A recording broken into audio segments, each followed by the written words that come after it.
Muy buenas noches, me da mucho gusto saludarlos una vez más para continuar nuestro fascinante curso Temas Selectos de la Eucaristía. En esta ocasión vamos a tocar un tema que varios de ustedes tenían mucho interés, por alguna razón les llamaba mucho la atención o les picaba la curiosidad, es la Eucaristía en el derecho canónico. Comenzamos en enero, fíjense en enero, ya se ve tan lejano revisando lo que enseña el catecismo acerca de la Eucaristía. En febrero vimos la historia de la cena de Pascua como antecedente pascual de la Eucaristía. Luego en marzo vimos los diferentes textos del Nuevo Testamento que nos hablan de la institución de la Eucaristía, para luego en abril, con motivo de la Semana Santa, estudiar la misa en la que celebramos la institución de la Eucaristía y del sacerdocio, que es la misa vespertina en la Cena del Señor en Jueves Santo. En mayo aprendimos cómo es que hacemos de nuestra propia vida un sacrificio dentro del rito del ofertorio y luego continuamos haciendo un estudio profundo de tres de las plegarias eucarísticas que aparecen en el misal. Luego, ya en el segundo semestre, en verano, vimos todo el desarrollo de cómo fue pues madurando el rito de la comunión desde que Jesús la instituyó en la última cena hasta nuestros días. Nos enfocamos en agosto en el rito de la comunión paso a paso. Luego en septiembre, que fue la clase anterior, profundizamos en toda la teología del Cordero de Dios que quita el pecado del mundo. Toca el turno ahora de revisar lo que enseña, bueno, no lo que enseña, más bien lo que prescribe el Código de Derecho Canónico acerca de la Eucaristía. Y ya la próxima clase será la última clase acerca de la Eucaristía propiamente dicha, cuando hablemos acerca de los ministros extraordinarios de la Sagrada Comunión. Esta es una clase que es conveniente tanto para los que son ministros extraordinarios en sus parroquias, como para los que quieren serlo, como para los que no, pero de todas maneras les conviene saber, porque muy seguramente que en muchas ocasiones ustedes reciben la comunión de manos de un ministro extraordinario, así que vale la pena saber acerca de esto.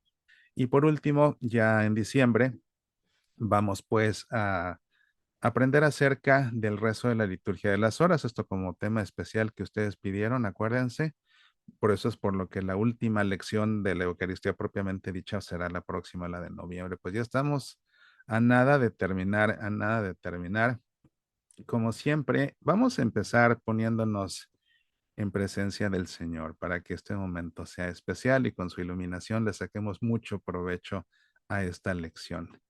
Así pues, nos ponemos en presencia del Padre y del Hijo y del Espíritu Santo. Amén. Señor Jesús, que hiciste vibrar el corazón de los discípulos de Maús al acercarte a ellos, y los hiciste percibir tu presencia al partir el pan, concédenos vibrar con lo que en este curso aprenderemos, y que así percibamos tu presencia con más claridad cada vez que partas para nosotros tu pan. Tú que vives y reinas por los siglos de los siglos. Amén. En el nombre del Padre, y del Hijo, y del Espíritu Santo. Amén. Antes de que entremos en el tema de esta noche, quiero repasar un tema de la clase anterior, porque me parece que no lo expliqué lo suficiente y no quisiera que alguien se quedara con la duda. ¿Se acuerdan ustedes que hablé de las mostraciones o de las ostensiones de la Eucaristía en la misa? Y que hasta les hice una pregunta para que ustedes me ayudaran a contestar aquí. Y la pregunta era, a lo largo de la misa, la Eucaristía es mostrada tres veces. ¿Cuáles son? Y recordarán ustedes que las tres veces en que la Eucaristía es mostrada, es elevada para ser mostrada, son uno en la narración de la institución, lo que le decimos coloquialmente la consagración, pero ya les expliqué que se llama formalmente narración de la institución, cuando el sacerdote dice las palabras con las que Jesús instituyó la Eucaristía, y entonces eleva la hostia para mostrarla y eleva el cáliz para mostrarlo. Esa es una. La segunda ostensión de la Eucaristía es tras la fracción del pan en el Cordero de Dios, que fue el tema que vimos la vez pasada. Cuando partido lo muestra y dice, este es el Cordero de Dios que quita el pecado del mundo, dichosos los invitados a la cena del Señor. Y la tercera vez es cuando el ministro de la comunión va a dar la comunión y la muestra. Y dice el cuerpo de Cristo. O si da el cáliz, entonces dice la sangre de Cristo. Esas son las tres veces que se muestra la Eucaristía. Y cuando ustedes me estaban contestando, alguien por ahí propuso que una de estas mostraciones era en el momento de la doxología, al final de la plegaria eucarística, cuando el sacerdote dice, por Cristo, con Él y en Él, a ti, Dios Padre Omnipotente, en la unidad del Espíritu Santo, todo honor y toda gloria por los siglos de los siglos, y nosotros respondemos amén. En este momento, el sacerdote, en efecto, levanta, y fíjense aquí dos cosas. Levanta la patena con la hostia y levanta también el cáliz y los sostiene elevados, pero levanta la patena, no toma la hostia sola, sino que la toma en una patena. Esto no es una ostensión, sí las está elevando, pero no para mostrárnosla. Acuérdense ustedes que la estructura de una ostensión es esta. Primero una expresión deíctica, y luego lo que se muestra es el Cordero de Dios y el contexto que quita el pecado del mundo. En este caso, si se fijan, el sacerdote toma la patena con el pan consagrado, toma el cáliz y los eleva, pero no nos los está mostrando. La razón por la que en este momento los está elevando es porque se los está elevando a Dios Padre. Porque acuérdense ustedes que a lo largo de toda la plegaria eucarística, el sacerdote le está rezando a Dios Padre. Y al levantar la hostia, la patena con la hostia y el cáliz, se los está elevando no a nosotros para que lo veamos, para que lo contemplemos, sino que se los está elevando a Dios Padre. Por eso dice, por Cristo, con Él y en Él, a ti Dios Padre omnipotente. Ajá, esa es la razón. Entonces, por eso lo eleva. Ahora, otro aspecto importante aquí es que cuando yo les expliqué que se mostraba la hostia, les decía que se tenía que mostrar la hostia sola. Y algunos por ahí se quejaron de que en su parroquia decían que el sacerdote la elevaba con la patena.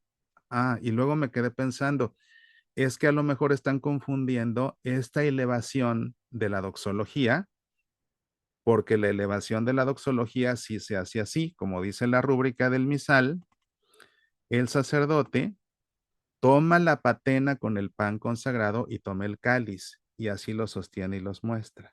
¿Bien? En cambio, en la consagración, pues el sacerdote muestra la hostia sola, en el Cordero de Dios muestra la hostia partida, al darnos la comunión, no eleva el copón y dice el cuerpo de Cristo, no, eleva la hostia que vamos nosotros a comulgar. Entonces, pero en esa doxología, que no es una ostensión, que no es una mostración, sino que es una elevación hacia Dios, ahí la hace con la patena. Entonces, cuidado, porque los que me dijeron que en su parroquia el sacerdote lo hacía mal porque lo hacía así, es que a lo mejor esto fue lo que vieron, y no es que así lo muestre en el Cordero de Dios, sino más bien así lo levanta aquí en este momento. Entonces, valía la pena aclarar todo esto para que no quede duda. Y ahora sí, vamos pues al Código de Derecho Canónico. Algunas nociones del código canónico para que tenga sentido lo que vamos a ver después. Bueno, hay dos cánones o dos conjuntos de cánones. Los cánones son las leyes. Para el rito latino, que somos la mayoría de la Iglesia Católica, 96% de los católicos pertenecemos al rito latino, nosotros estamos regidos por el Código de Derecho Canónico. Las iglesias de los ritos orientales, ojo, no las iglesias ortodoxas, me refiero a las iglesias orientales católicas.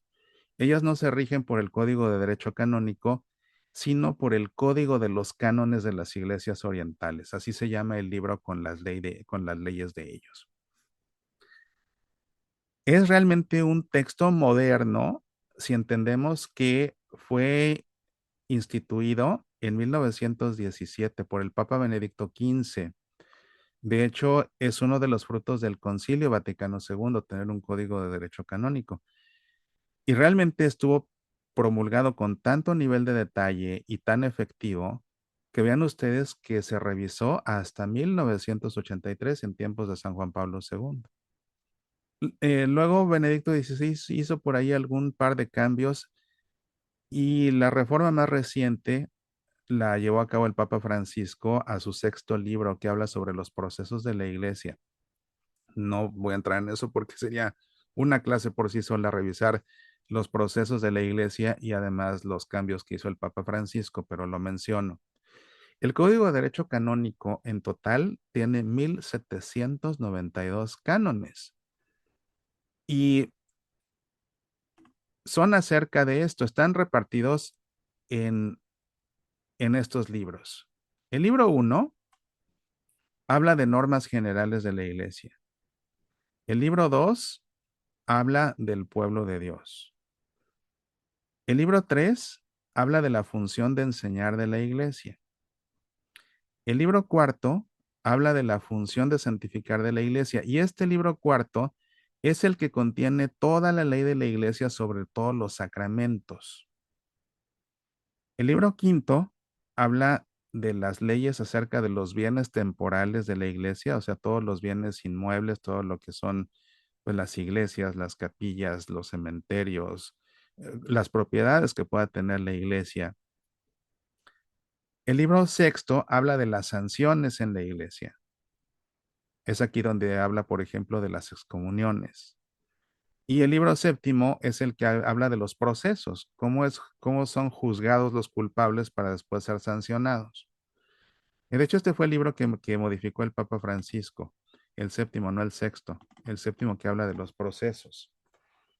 Y como les digo, son 1792 cánones. Si hubiera alguna duda, y de hecho la suele haber, sobre cómo interpretar alguno de los cánones, bueno, hay dos cosas. En primer lugar, el Código de Derecho Canónico oficial está escrito en latín. Esa es la última referencia. En caso de duda de que es que aquí en español como que dice esto, es que sí, pero en inglés como que suena diferente. Entonces, realmente, ¿qué quiere decir la iglesia? La referencia es el texto en latín. Pero si hubiera una duda sobre cómo interpretar un canon, hay un organismo dentro de la Curia Romana que es el dicasterio para los textos legislativos. Entonces, cuando hay alguna duda, los obispos se las mandan a este dicasterio y ellos le explican a los obispos cómo se tiene que interpretar el canon sobre el cual les pregunten para que no quede duda y para que haya consistencia y se apliquen por igual en cualquier diócesis y pues al respecto de cualquier sacerdote o de cualquier laico o de cualquier implicado. Lo que nosotros vamos a estudiar hoy aparece en el libro cuarto que habla de la función de santificar de la iglesia, que es el libro que contiene todos los cánones para todos los sacramentos. ¿Cuáles son las leyes acerca de la Eucaristía? La clase de hoy, fíjense que de una vez les advierto, pero pues es que es una clase de derecho. Entonces, la clase de hoy a lo mejor les resulta, comparada con las otras, un poco tediosa, porque vamos a ir leyendo canon por canon y yo voy a ir explicando algunos, no todos, porque algunos se explican por sí solos, pero va a ser una clase así de mucha lectura, pero pues es la única manera de que lo conozcan y dado que el propósito de este curso es hablar de temas selectos, pues este es un tema muy, muy importante. Entonces, pero se los anticipo para que no vayan a decir, ah, qué clase tan aburrida. Bueno, pues es una clase de derecho, así son las clases de derecho. Vamos pues a ver, son todos estos. Empieza con un par de cánones acerca de la Santísima Eucaristía en general, pero bien importantes, ya verán. Luego, son tres capítulos. El primer capítulo habla de la celebración eucarística. Y ahí viene toda la ley sobre el ministro de la Santísima Eucaristía, la participación en la Santísima Eucaristía, los ritos y ceremonias de la celebración eucarística, el tiempo y el lugar de la celebración eucarística. El capítulo 2 habla, este les va a interesar a ustedes, de la reserva y veneración de la Santísima Eucaristía. Y el capítulo 3 habla del estipendio ofrecido para la celebración de la misa. O sea, cuando ustedes mandan que se celebre una misa o piden que se celebre una misa por un difunto, por ejemplo, se da un estipendio. Estos cánones son los que norman todo el manejo de esos estipendios. Entonces, en esta clase de hoy, este capítulo 3 lo vamos a tocar solo si nos da tiempo, solo si nos da tiempo. Si no, pues ya lo pueden ustedes consultar. El Código de Derecho Canónico aparece en la página del Vaticano y ustedes buscan en Internet Código de Derecho Canónico y los va a llevar de inmediato al que está publicado en el Vaticano y ahí pueden ustedes meterse a ver todo lo que quieran. Pero esta parte la vamos a ver pues solo si nos da tiempo esta noche. De la Santísima Eucaristía, el canon 897 dice, el sacramento más augusto en el que se contiene, se ofrece y se recibe al mismo Cristo nuestro Señor es la Santísima Eucaristía, por la que la Iglesia vive y crece continuamente. El sacrificio eucarístico, memorial de la muerte y resurrección del Señor, en el cual se perpetúa a lo largo de los siglos el sacrificio de la cruz, es el culmen y la fuente de todo el culto y de toda la vida cristiana, por el que se significa y realiza la unidad del pueblo de Dios y se lleva a término la edificación del cuerpo de Cristo. Así pues, los demás sacramentos y todas las obras eclesiásticas de apostolado se unen estrechamente a la Santísima Eucaristía y a ellas se ordenan. Vaya, este puro canon está lleno de teología y de catequesis acerca de lo que es la Eucaristía y es ley, no es catecismo ni es teología, pero está lleno de tales. Lo primero que dice aquí, el sacramento más augusto, o sea, el más excelente de todos los sacramentos, o sea, el más importante de todos los sacramentos, el sacramento de todos los sacramentos. Una vez me invitaron a dar unas pláticas para padrinos de primera comunión y ahí expliqué de los 7 sacramentos que la Eucaristía era el más importante de todos. Y expliqué, la razón es porque en el resto de los sacramentos o bien recibimos gracias de Dios o bien las restauramos si las perdimos. Pero en el caso de la Eucaristía, además de las gracias de Dios, recibimos a Cristo mismo, que es el Hijo de Dios. Y ya por eso, ya solo por eso, porque recibimos a Cristo mismo, es que es el más augusto, es el más excelente, está por encima del resto de los sacramentos. Y cuando terminó el día, se acercó un señor muy enojado y me dijo, yo le voy a advertir una cosa. Si usted sigue enseñando que la Eucaristía es más importante que los otros sacramentos, ¿sabe qué va a pasar? Que nadie va a regresar a escucharlo por enseñar mentiras. Dije, madre mía, pues si es lo que enseña, es lo que prescribe el Código de Derecho Canónico mismo. Esa es la razón por la que es el más importante, porque es Cristo mismo lo que estamos recibiendo. Pero fíjense en las implicaciones que tiene este sacramento. Contiene a Cristo, se ofrece a través de él a Cristo y se recibe a través de él a Cristo. Es un sacramento que contiene a Cristo, que ofrece a Cristo y por el cual recibimos a Cristo. Vean, hasta una acción pastoral de la iglesia que ofrece y para nosotros algo salvífico recibimos. ¿Ven?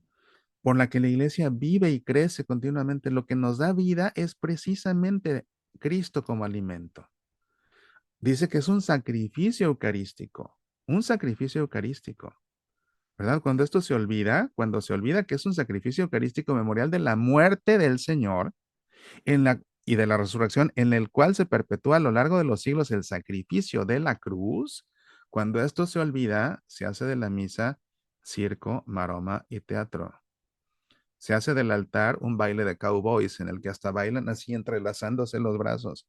Cuando no se tiene, y fíjense esto, por eso el primer canon que habla de la Eucaristía lo deja con todas sus letras. Y otra vez, no es enseñanza, es ley. Es ley. Lo que estamos celebrando con la Eucaristía es el memorial y se perpetúa a lo largo de los siglos el sacrificio de la cruz. Cristo muriéndose en la cruz. Ya quiero ver a alguien en el Calvario con Cristo desangrándose y bailando así como cowboys. O sea, y además es un sacramento que significa y realiza la unidad del pueblo de Dios. Ya hemos visto, es comunión, entonces nos une a nosotros mismos como iglesia. Lo que provoca nuestra comunión es justamente la Eucaristía. Y esa Eucaristía nos une a nosotros como iglesia. El canon 898, tributen los fieles, vean ustedes, les incide a ustedes directamente, tributen los fieles la máxima veneración a la Santísima Eucaristía, tomando parte activa en la celebración del sacrificio augustísimo, o sea, de la misa, recibiendo este sacramento frecuentemente y con mucha devoción, y dándole culto con suma adoración. Los pastores de almas, o sea, los sacerdotes y obispos, al exponer la doctrina sobre este sacramento, inculquen diligentemente a los fieles esta obligación. Vaya, resulta que darle a la Eucaristía la máxima veneración no es una devoción, es una obligación. ¿Y de qué manera veneramos la Eucaristía? De tres maneras. Uno, participando en la misa, ahí está. Dos, comulgando, ahí está, recibiendo el sacramento frecuentemente y con devoción. Y tres, dándole culto con adoración, lo que hacen ustedes. Ahora, los siguientes cánones son los que hablan de la celebración eucarística. Este es el capítulo 1. Canon 899, parágrafo 1. La celebración eucarística es una acción del mismo Cristo y de la Iglesia, en la cual Cristo nuestro Señor, sustancialmente presente bajo las especies del pan y el vino, por el ministerio del sacerdote, se ofrece a sí mismo a Dios Padre y se da como alimento espiritual a los fieles unidos a su oblación. Parágrafo 2. En la asamblea eucarística, ¿se acuerdan cuál era el nombre técnico de la asamblea eucarística? Lección número 1. ¿Se acuerdan? En la lección número 1, cuando veíamos lo que enseña el catecismo sobre la Eucaristía, el nombre técnico de la asamblea eucarística es sinaxis, con Y, sinaxis. En la asamblea eucarística, presidida por el obispo o por un presbítero bajo su autoridad, que actúan personificando a Cristo, o sea, los sacerdotes y obispos representan a Cristo al celebrar la misa. El pueblo de Dios se reúne en unidad. Ahí está, nos reunimos en comunión todos juntos para lo mismo. Y todos los fieles que asisten, tanto clérigos como laicos, concurren tomando parte activa, cada uno según su modo propio, de acuerdo con la diversidad de órdenes y de funciones litúrgicas. Esto es importante. Todos los que participamos en la misa lo hacemos tomando una parte activa. La participación activa de la iglesia, la participación activa en la misa, implica de una manera consciente hacer lo que tengamos que hacer en ese momento. O sea, tengo que pedirle perdón a Dios. De una manera consciente estoy diciendo, yo confieso ante Dios Todopoderoso y ante ustedes, hermanos, que he pecado mucho de pensamiento, palabra, obra y omisión. Atención, aquí un paréntesis. Por mi culpa, por mi culpa, por mi gran culpa. ¿Cuántos golpes me di? Por mi culpa, por mi culpa, por mi gran culpa. Se da un golpe, no tres, se da un golpe. Por mi culpa, por mi culpa, por mi gran culpa. Los tres golpes se daban antes del Vaticano II. En la nueva misa, nada más nos damos un golpe. Por mi culpa, por mi culpa, por mi gran culpa. Pero en fin, en ese momento, si le estoy realmente pidiendo perdón a Dios, estoy participando activamente. Tenemos que rezar alguien ahí pone cara de, oh, pues sí, oh, pues por eso les dije precisamente, para que se lo sepan. Cuando el sacerdote está rezando la oración colecta, en ese momento hago mía esa oración y participo activamente. Me siento a escuchar y escucho lo que dice la primera lectura. Estoy escuchando, estoy participando. Luego el salmo, canto la antífona, estoy participando. O sea, la participación activa implica estar con atención haciendo lo que me toca hacer en ese momento. No significa que para participar activamente tengo que ser ministro extraordinario, tengo que recoger la ofrenda, tengo que ser lector. No, esos son pues, funciones litúrgicas, pero todo el que está atentamente haciendo lo que le toca está participando. La misa, no vamos a sentarnos a oír la misa. Fíjense, eso pasaba antes de la reforma del Vaticano II. Como la gente no entendía latín, la mayoría, y como muchas partes el sacerdote las decía en una voz muy bajita, la gente iba y ni veía qué pasaba, ni entendía qué pasaba, entonces iban a oír misa. Por eso dice la gente, vamos a oír misa, porque iban a oír, aunque no entendían, oían lo que alcanzaban a oír. ¿Se dan cuenta? Ya no, ya no, en la misa actual ya no vamos a oír misa, vamos a participar de ella, de una manera atenta, de una manera activa. Esa es la diferencia. Y por eso dice aquí que tanto clérigos como laicos que asisten concurran tomando parte activa cada uno según su modo propio. Ahora, parágrafo 3. Ha de disponerse la celebración eucarística de manera que todos los que participen en ella perciban frutos abundantes, para cuya obtención Cristo nuestro Señor instituyó el sacrificio eucarístico. Cánones acerca del ministro de la Santísima Eucaristía. A ver, vamos a ver qué dice. Canon 900, parágrafo 1. Solo el sacerdote válidamente ordenado es ministro capaz de confeccionar el sacramento de la Eucaristía actuando en la persona de Cristo. ¿Qué significa confeccionar el sacramento? O sea, solo el sacerdote puede consagrar el pan y el vino para que se conviertan en el cuerpo y sangre del Señor. Es lo que dice aquí. Parágrafo 2.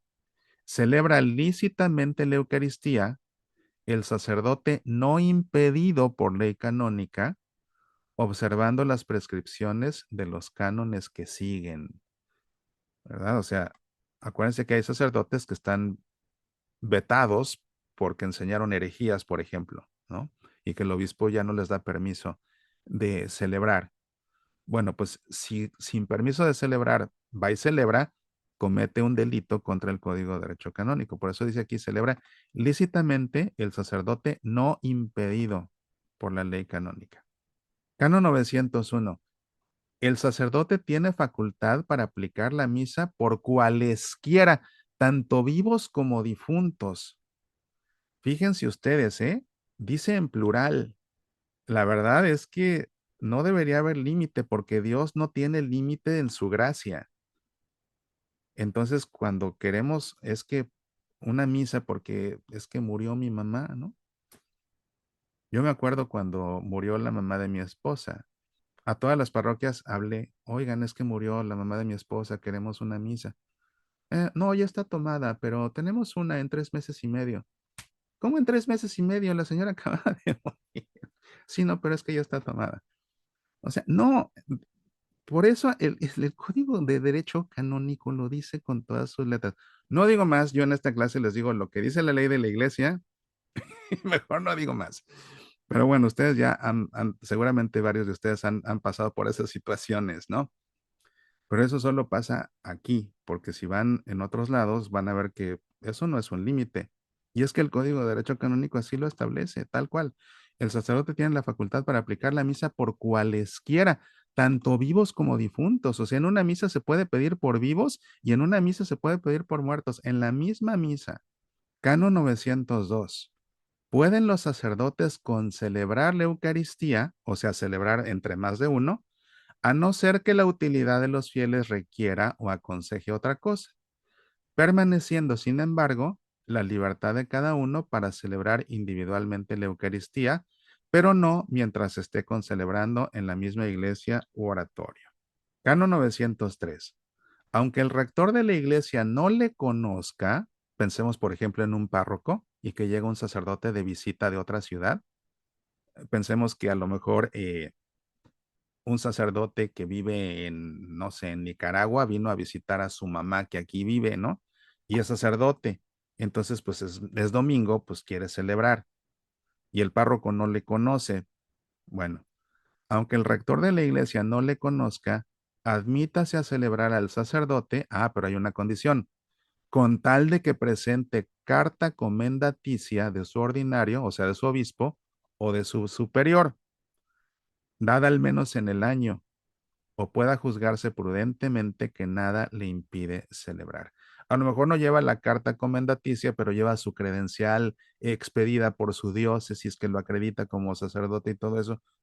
Pues a lo mejor con eso, ¿no?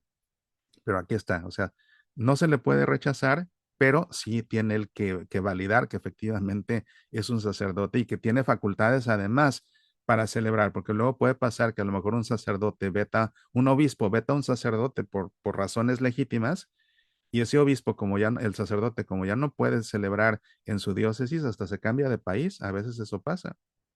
Y entonces el nuevo obispo tiene que tener cuidado que el que llega no esté impedido por su obispo anterior. Canon 904.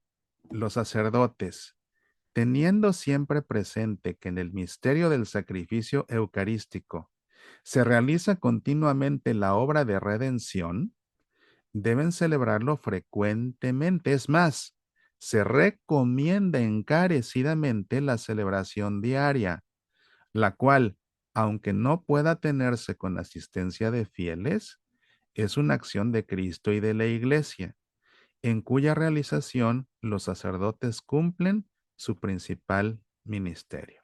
Bueno, ¿qué significa este canon? Lo primero, los sacerdotes, teniendo presente que el misterio del sacrificio eucarístico se realiza continuamente en la obra de redención. ¿Se acuerdan? Fíjense, pongan atención a esto, obra de redención. ¿Se acuerdan cuando vimos el sentido de la palabra misterio? Este es el misterio de nuestra fe.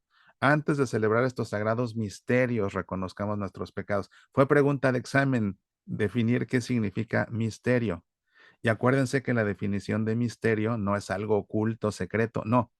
Un misterio, el misterio es el plan de salvación trazado por Dios desde antiguo, revelado a través de los profetas y que encuentra cumplimiento en Cristo Jesús. Ese es el plan de salvación, es el plan de redención que se lleva a cabo, que cumple Cristo Jesús. Por eso es que cuando el sacerdote al principio de la misa dice, antes de celebrar estos sagrados misterios, reconozcamos nuestros pecados, lo que está diciendo es, antes de celebrar el plan de salvación trazado por Dios desde antiguo, revelado a través de los profetas y que encuentra cumplimiento en Cristo Jesús, reconozcamos nuestros pecados. Después de la consagración, este es el misterio de nuestra fe. Este es el plan de salvación trazado por Dios desde antiguo, revelado a través de los profetas y que encuentra cumplimiento en Cristo Jesús. ¿Sí bien?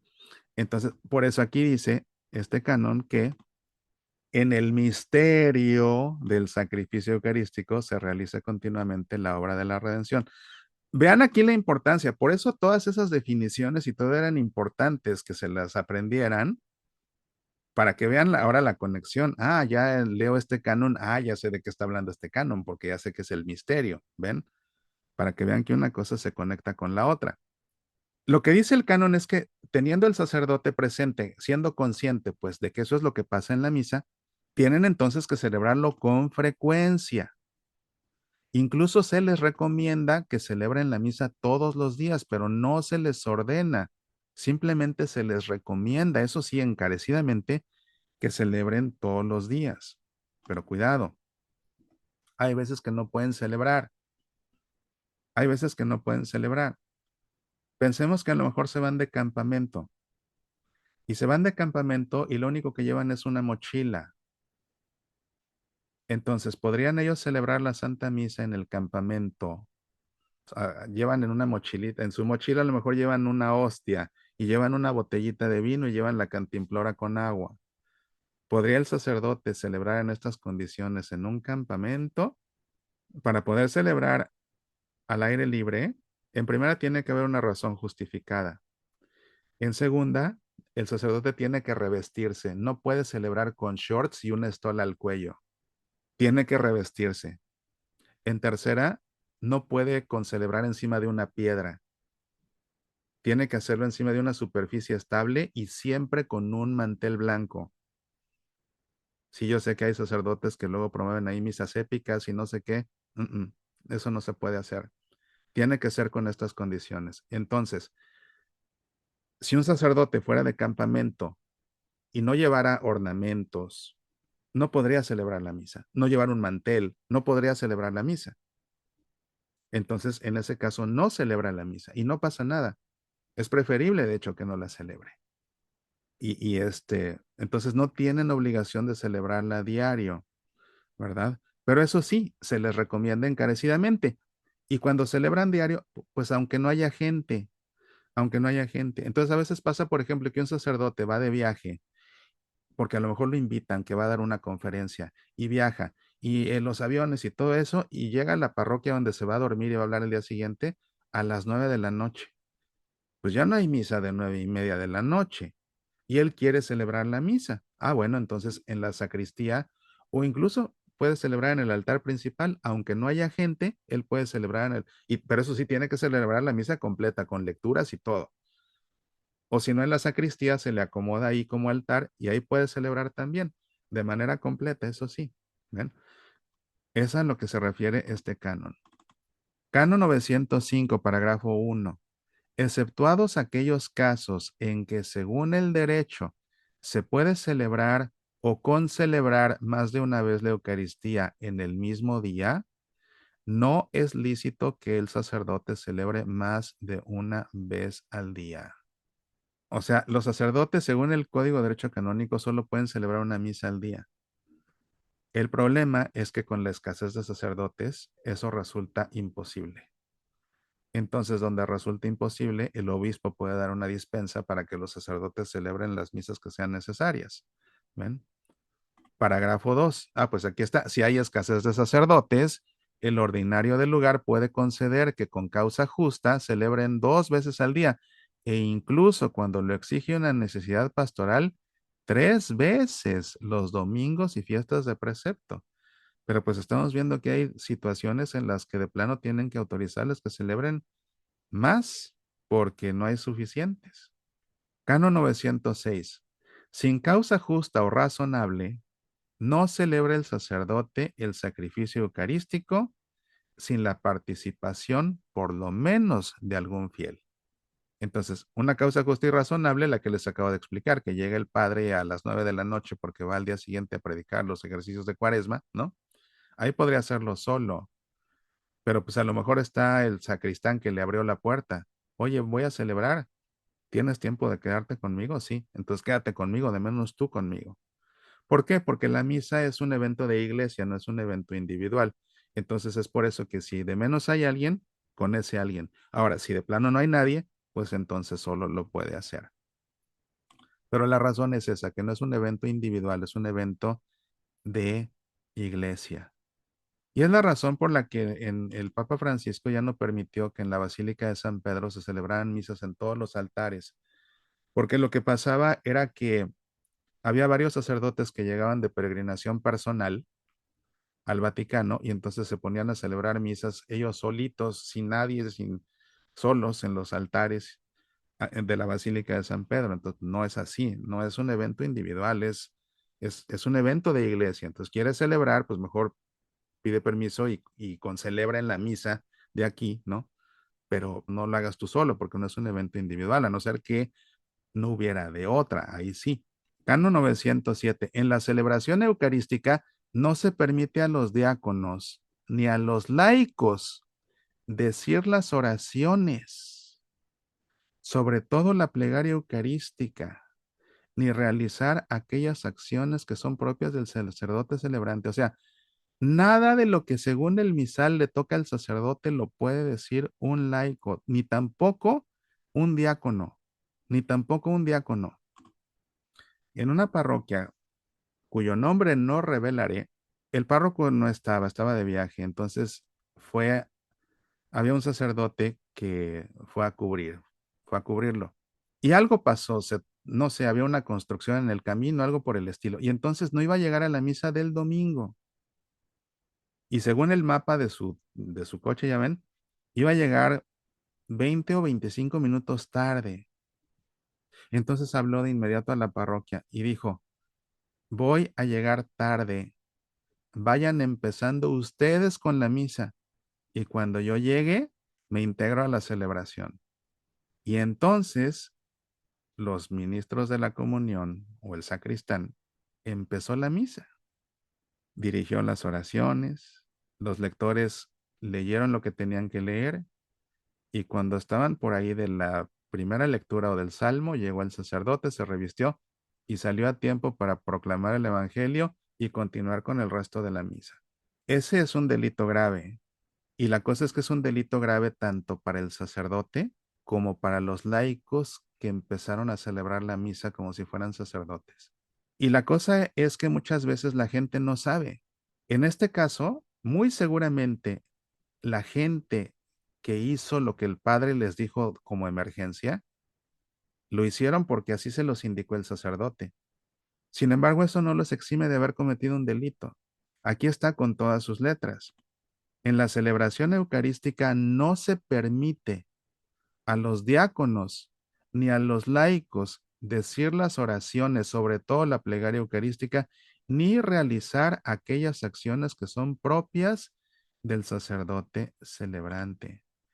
Si esa anomalía se hubiera reportado a Roma, al Dicasterio para el Culto Divino y Disciplina de los Sacramentos, hubiera habido una sanción fuerte y una investigación también involucrando a los laicos que tuvieron que ver con eso. Es por lo que hay que conocer esto y es por lo que hay que saber. Si yo hubiera estado presente ese día, no me tocó de suerte estar en esa parroquia. Si hubiera estado, hubiera sacado el Código de Derecho Canónico y hubiera dicho, no podemos, es un delito. Cuando el padre llegue a la hora que llegue, que empiece la misa él, y el que no se quiera quedar que se vaya, pero no podemos empezar porque la iglesia nos lo prohíbe y somos hijos de la iglesia y tenemos que acatar lo que la iglesia dispone. ¿Ven? Es la importancia realmente de saber esto, es la importancia de saber esto. Canon 908. Está prohibido a los sacerdotes católicos con celebrar la Eucaristía con sacerdotes o ministros de iglesias o comunidades eclesiales que no están en comunión plena con la Iglesia Católica. ¿Vieron lo que pasó en... ¿dónde fue? A ver, permítanme un segundo, ahora les digo, ¿de dónde es ahora Monseñor Vera López? De Saltillo, aunque ya es más bien es obispo emérito de Saltillo.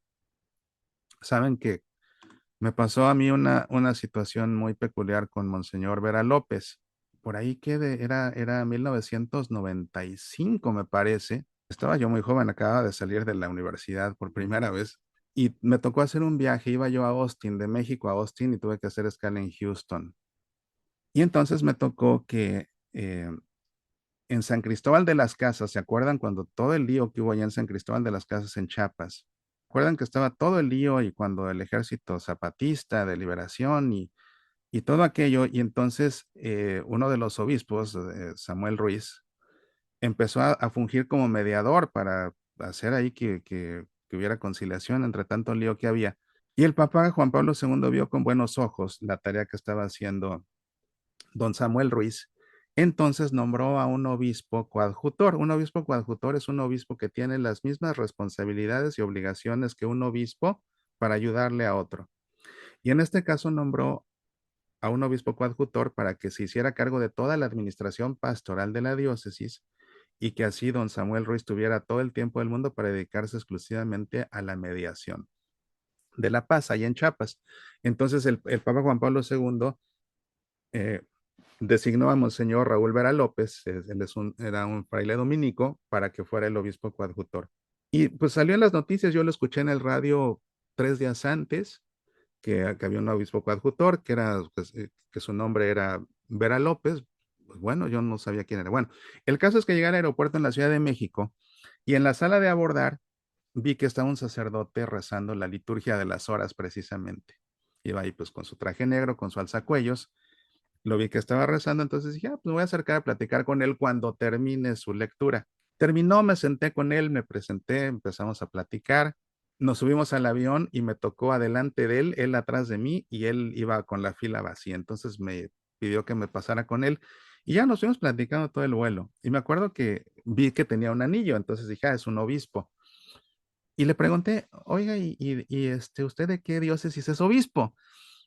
Y me dice, ¿cómo sabes que soy obispo? Y digo, pues porque estoy viendo su anillo. Y dice, qué barbaridad. Dice, fíjate, ayer domingo celebré una confirmación y ya estaba revestido, ya tenía la mitra y el báculo, estaba en el atrio. Y llega una señora corriendo y me dice, disculpe, ¿usted es el señor obispo? Dice, ¿y tú me reconoces por un anillo? Le digo, pues sí. Bueno, ya fuimos platicando todo el vuelo muy, muy, muy, muy bonito. Y cuando nos dieron el desayuno, pues en ese tiempo, imagínense, fue hace cuántos años, ¿no? Entonces, me faltaba a mí todavía muchísimo por estudiar, pero sí tenía yo mucha inquietud de muchas cosas. Entonces, tomé mi bolillito que te daban en el avión y se me ocurrió y le pregunté, oiga, monseñor, si en este momento el avión se fuera a caer, ¿usted podría tomar este bolillito y consagrarlo y darme la comunión antes de que nos fuéramos para abajo? Me dice, bueno, no, realmente si el avión se fuera a caer, lo que hago en este momento es dar una absolución general a todos para que nos muramos y vayamos al cielo. Eso es lo que tendría que hacer. Dice, ahora, consagrar el pan, dice, pues es que este pan tiene levadura. Dice, entonces, fíjense, me dijo, habrá algunos que a lo mejor se animarían, pero yo nunca consagraría un pan que tiene levadura porque está prohibido. Bueno, ya nos bajamos en Houston, cada quien él iba a Florida a celebrar un aniversario de una monja en un convento, en fin, no volví a saber de Monseñor Vera López. Vaya, vaya, vaya, vaya, vaya, vaya. Pues lamentablemente con el paso de los años empezó a hacer pues cosas que no debió hacer. Fue un obispo que estuvo realmente, digamos que puesto en la preocupación de mucha gente, de muchos católicos comprometidos con la enseñanza de la iglesia. Y hace cosa de semanas, como obispo emérito ahí en Saltillo, celebró una misa con una mujer que no sé si era ella episcopesa de una iglesia protestante y la puso en el altar con él y entre los dos consagraron la Eucaristía. Eso de inmediato llegó a Roma y pues le hablaron y en fin, todo quedó en que ofreció una disculpa y ahí quedó la cosa. Era un delito grave, no sé por qué no hubo una sanción más fuerte. Pero yo me quedé pensando, dije, vaya, hace años íbamos en el avión y le pregunté de consagrar el bolillito y me dijo, yo no me animaría. Y dije, pasaron las décadas y ahora se anima a hacer cosas que están totalmente prohibidas como esta, ¿no? Y se los comento, pues fue noticia pública, no, no estoy aquí echándolo de cabeza porque realmente es una noticia pública, pero otra vez de vuelta aquí al Código de Derecho Canónico, pues aquí tienen ustedes lo que dice el canon a ese respecto, ¿no? Está prohibido a los sacerdotes católicos con celebrar la Eucaristía con sacerdotes o ministros de iglesias o comunidades eclesiales que no están en comunión plena con la Iglesia Católica. Canon 909. No deje el sacerdote de prepararse debidamente con la oración para celebrar el sacrificio eucarístico y dar gracias a Dios al terminar. Fíjense, esto es una obligación, ¿eh? Está normado, es un canon. Antes de la misa, el sacerdote tiene que prepararse orando y después de celebrar, tiene que dedicar otro momento de oración para dar gracias a Dios. Es la razón también por la que no podemos nosotros, cuando termina la misa, esto es importante, cuando termina la misa y el sacerdote va a la sacristía, hay gente que se mete a las sacristías como Pedro por su casa y eso no está bien. Tenemos que dar espacio a que el sacerdote abra la puerta o salga, porque puede ser que precisamente en ese momento él está haciendo su oración de acción de gracias, que tiene que hacer por fuerza. Y cuando la gente entra y sale de las sacristías así, pues también le roban el espacio que él tiene para poder hacer algo que es su obligación, además es una obligación espiritual, como señala aquí el canon. Canon 910, parágrafo 1. Son ministros ordinarios de la Sagrada Comunión el obispo, el presbítero y el diácono. Ellos son los ministros ordinarios. Es ministro extraordinario, lo que significa fuera de las circunstancias ordinarias. Es ministro extraordinario de la Sagrada Comunión, el acólito, no el monaguillo, sino el acólito. Es diferente. El acólito es alguien, hombre o mujer, porque el Papa Francisco permitió que fueran ya también instituidas como acólitas las mujeres. Ellos han recibido una formación especial para ser instituidos como acólitos y son instituidos como acólitos a través de un rito litúrgico dentro de la misa. Ellos son acólitos. Los monaguillos, pues son todos los demás que sirven en el altar, ¿verdad? Y dice aquí que el ministro extraordinario es el acólito, o sea, ese o esa que recibieron esa institución del acolitado litúrgicamente. O también otro fiel designado según el canon 230, parágrafo 3. La próxima clase, cuando hablemos de los ministros extraordinarios de la Sagrada Comunión, vamos a ver qué dice este canon, porque estos pues ya son precisamente los laicos que ayudan a distribuir la comunión. Canon 911, parágrafo 1. Tienen obligación y derecho a llevar la Santísima Eucaristía a los enfermos como viático, o sea, a los moribundos, el párroco y los vicarios parroquiales, o sea, los sacerdotes que están en una parroquia que no son el párroco, los capellanes y el superior de la comunidad en los institutos religiosos o sociedades de vida apostólica clericales respecto a todos los que están en la casa. O sea, por ejemplo, imagínense que hay un seminario de los eh, frailes franciscanos y tienen ahí su padre superior, ¿no? Y uno de los frailes pues está muy enfermo y bueno, él, el superior de esos frailes franciscanos de esa comunidad, tiene la obligación y el derecho de llevarle la comunión a ese fraile que está muy enfermo. En caso de necesidad o con licencia al menos presunta del párroco capellano superior, a quien se debe informar después, debe hacerlo cualquier sacerdote u otro ministro de la Sagrada Comunión. O sea, que llegan a la parroquia y que, padre, es que se está muriendo mi mamá, necesita que le lleven la comunión de inmediato. Es que no soy el párroco. Bueno, pero asumo que el párroco me daría permiso, vamos, y va, y ya luego le avisa, por ejemplo, ¿no? Es que no hay nadie, no hay nadie más que yo y soy el sacristán y soy ministro extraordinario de la Sagrada Comunión y no hay padres en este momento y no tengo a dónde llamarles porque se fueron de retiro. Pues vamos, porque se está muriendo mi mamá. Entonces, en este caso, un ministro de la Sagrada Comunión puede, en un caso así de emergencia, cuando de veras no hay un sacerdote, podría él, en un caso de vida o muerte, llevar la comunión. Pero si tiene manera de contactar a un sacerdote, por supuesto, tiene que ir un sacerdote, porque el ministro solo le daría la comunión, en tanto que el sacerdote además le daría la absolución para que pueda morir en paz. 912.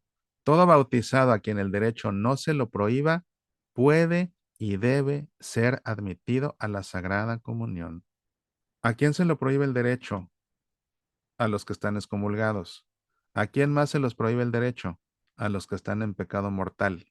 Entonces, el que está en pecado mortal o el que está excomulgado no puede ni debe ser admitido a la Sagrada Comunión. Si puede participar en la misa, lo que no puede es como, o ¿quién más? Pues el que no está, el que no es católico, que no está bautizado. Alguien que no está bautizado no puede recibir la Sagrada Comunión, tampoco.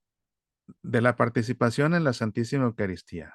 A ver, Canon 913, parágrafo 1. Para que pueda administrarse la Santísima Eucaristía a los niños, se requiere que tengan suficiente conocimiento y hayan recibido una preparación cuidadosa, de manera que entiendan el misterio de Cristo en la medida de su capacidad y puedan recibir el cuerpo del Señor con fe y devoción. Parágrafo 2.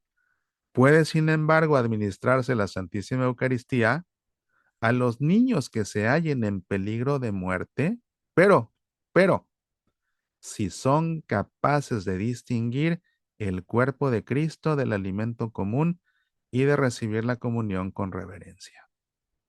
A lo mejor un niño que está en su catecismo para hacer su primera comunión y por alguna razón de pronto está a punto de morir, pero entiende que no es pan, entiende que es el cuerpo de Cristo. Puede en ese momento recibir la comunión. Es que es un niño de 5 años que no entiende ni nada. Ah, entonces él no. Entonces él no, porque él va a pensar que está comiendo un pedazo de pan. Esa es la diferencia. Canon 914. Los padres en primer lugar, o sea, los padres de familia, no los padres de la iglesia. Los padres en primer lugar y quienes hacen sus veces, o sea, los padrinos o los tutores, así como también el párroco, tienen obligación de procurar que los niños que han llegado al uso de razón se preparen convenientemente y se nutran cuanto antes, previa confesión sacramental con este alimento divino. Corresponde también al párroco vigilar que no reciban la Santísima Eucaristía los niños que aún no hayan llegado al uso de razón o a los que no juzgue suficientemente dispuestos. ¿Ven? Entonces, en este caso, el párroco puede decir, no, pues no está listo, no puede hacer, no puede comulgar. Canon 915.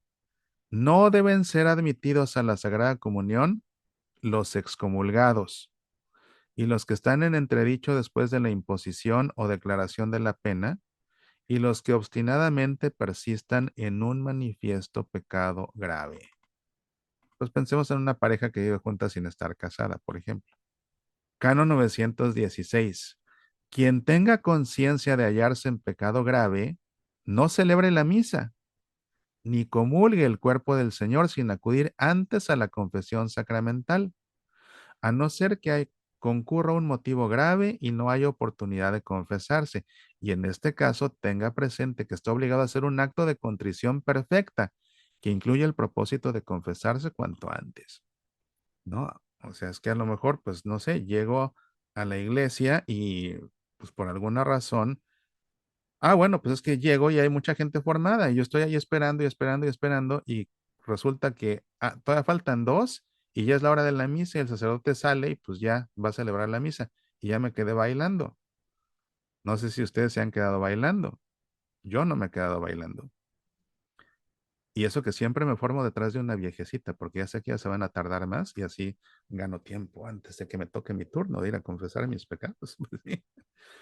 Pero bueno, imagínense que les pasa eso, que están formados y todavía faltan dos y ya es la hora de la misa y el sacerdote dice, pues lo siento, ya tengo que celebrar la misa. ¿Qué hacen entonces? ¿Comulgan o no comulgan? Según lo que dice, bueno, podrían no comulgar y luego ir a confesarse y luego regresar a la siguiente misa.